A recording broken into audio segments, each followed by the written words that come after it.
এই কাহিনীটি শুরু হয় 1700 সালে, যেখানে একজন শিক্ষিত পরিবারের ছেলে সে তার পিতামাতার সঙ্গে সুখে থাকতো, কিন্তু তার জীবনে নেমে আসে এক ভয়ানক বিপদ, যেখানে একজন জাদুকরনী তাকে অভিশাপ দিয়ে এক ভয়ানক রূপে পাল্টে দেয় এবং তাকে জীবিত মাটির নিচে কবর দিয়ে দেয়।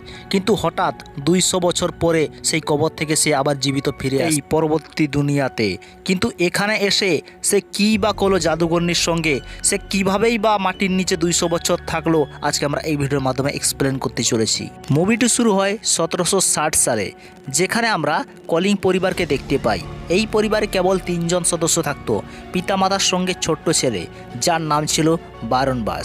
বারনবাসের বাবা এখানে ধনী ব্যক্তি ছিলেন, কেননা তার সমুদ্রে মাছ ধরার বড় ব্যবসা ছিল। বারনবাসের পিতা আমেরিকার কাছে সমুদ্রের ধারে একটি ছোট্ট শহর গড়েছিল, যার নাম রাখা হয়েছিল কলিং স্পোর্ট। কলিং স্পোর্টে বারনবাজের পিতা বারনবাজদের জন্য একটি সুন্দর বাড়ি তৈরি করেছিল, যার নাম রেখেছিল কলিং বোর্ড। এদিকে মাছ ধরার ব্যবসা দ্রুত গতিতে এগিয়ে চলছিল, আর অন্যদিকে আস্তে আস্তে করে বারনবাজ বড় হয়ে ওঠে এবং বড় হওয়ার সঙ্গে সঙ্গে তার সঙ্গে অ্যাফেয়ারশিপ চলে তাদের কাজের মেয়ে অ্যাঞ্জেলির সঙ্গে। তার কাজের মেয়ে অ্যাঞ্জেলি একদিন বারনবাজকে বলে সে তাকে প্রচণ্ড ভালোবাসে, সে তাকে বিয়ে করে সারা জীবন থাকতে চায়, কিন্তু এদিকে বারনবাজ মানা করে দেয়।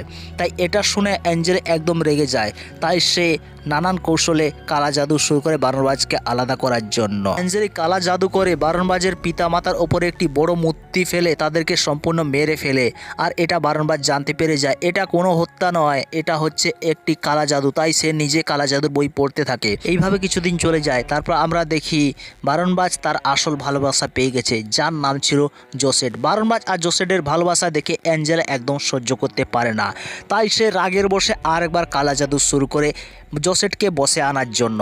জোসেটকে সে সম্পূর্ণ বসে নিয়ে নেয় এবং জোসেট তার বসে উঁচু পাহাড়ের দিকে এগিয়ে যেতে থাকে এবং সেখানে থেকে একদম উপর থেকে ঝাঁপ দিয়ে দেয় বারনবাজ পৌঁছানোর আগেই।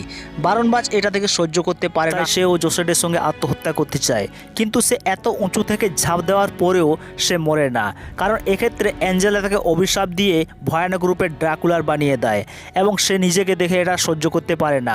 অন্যদিকে অ্যাঞ্জেলা বুঝতে পারে যে ড্রাকুলারকে হারানো এতটা সম্ভব নয়, তাই সে গ্রাম লোকজনকে নিয়ে তাদেরকে উস্কিয়ে এখানে বারনবাজকে নিয়ে একটি গভীর জঙ্গলে চলে যায় এবং সেখানে গিয়ে তাকে কফিনে করে মাটির নিচে কবর দিয়ে দেয়।